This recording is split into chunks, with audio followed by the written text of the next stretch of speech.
സമർപ്പിച്ച് പ്രാർത്ഥിച്ചാൽ നിന്റെ മുമ്പിൽ അവ മധുരിക്കാൻ തുടങ്ങും. ഇസ്രായേൽ ജനത്തിന്റെ ജീവിതത്തിൽ സംഭവിച്ചതുപോലെ നിന്റെ ജീവിതത്തിൽ ഒരു അത്ഭുതം സംഭവിക്കാൻ ആഗ്രഹിക്കുക.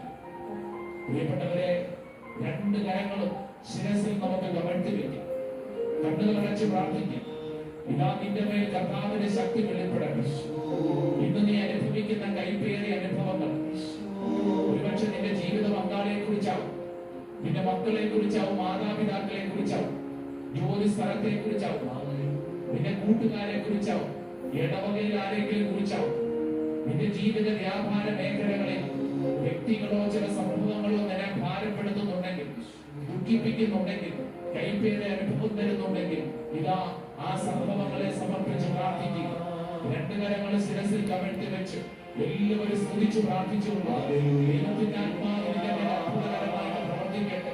15-ാം അധ്യായം 25-ാം തിരുവചനം. ഇതാ മോശയോട് ദൈവം പറഞ്ഞു, മോശേ, നിന്റെ കൈപ്പേറിയ അനുഭവം മാറണമെങ്കിൽ ഞാൻ പറയുന്നത് അനുസരിക്കുക. ഇതാ ഇങ്ങനെ ചെയ്യുക. ഇതാ നിന്നോട് കർത്താവ് പറയുന്നു, നിന്റെ കൈപ്പേറിയ അനുഭവത്തെ ദൈവം മധുരമാക്കി മാറ്റാൻ ആഗ്രഹിക്കുന്നു. നിന്നിൽ കർത്താവ് ഇടപെടുന്നു. എന്റെ സഹോദരങ്ങളെ, വിശ്വസിക്കുക, സ്തുതിച്ച് പ്രാർത്ഥിക്കുക. നിന്റെ മേൽ കർത്താവിന്റെ ശക്തി വെളിപ്പെടട്ടെ. ഈ പ്രാർത്ഥനാ ശുശ്രൂഷ സമയത്ത് ദൈവത്തിന്റെ ആത്മാവ് ഓരോ വ്യക്തിയും അത്ഭുതകരമായിട്ട് പ്രവർത്തിക്കട്ടെ. എല്ലാ തടസ്സങ്ങളും കർത്താവ് മാറ്റട്ടെ. പിറവെടുക്കുന്ന സ്വഭാവ രീതികൾ, ദുഃഖിച്ചിരിക്കുന്ന സ്വഭാവ രീതികൾ കർത്താവ് വിശുദ്ധീകരിച്ച് സൗഖ്യമാക്കി മാറ്റാൻ ആഗ്രഹിക്കുന്നു.